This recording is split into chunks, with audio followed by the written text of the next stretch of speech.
Մեկից երկուսի գիշերը մենք եղել ենք Արցախի Հանրապետության նախագահի աշխատանքային սենյակում, ես եւ այն ժամանակվա անվտանգության ծառայության տնօրեն գեներալ Ղարամյանը,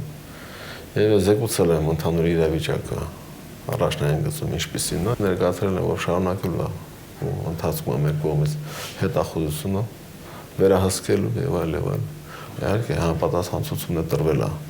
զորամասերի հրամանատարներին, որպեսզի բարձրացնեն զգոնությունը, մեկ անգամ ևս ճշտեն մարտական հաշվարկները, ճշտեն իրենց խնդիրները, ճշտեն իրենց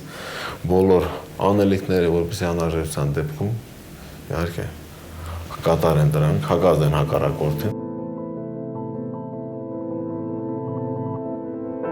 Գիշերը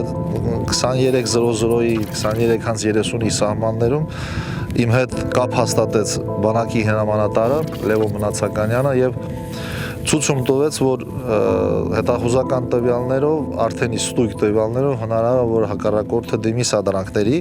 Մենք արդեն իսկ ուժեղացնել ենք նրա ցուցումով դիրքերը, հատկապես կարևոր նշանակություն ունեցող առանցքային դիրքերը։ Գիշերը արդեն մեկի սահմաններում, նաև մարտական դիրքերից մեզ զեկուցեցին, որ հակառակորդի մոտ որոշակի տեղաշարժեր կան, ու մենք ամեն ինչին պատրաստ ենք այդ պահին, արդեն իսկ բոլոր կրակային միջոցներ, բոլոր ուժեր,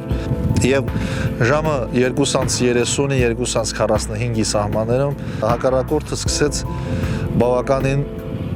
լուրջ հրետանային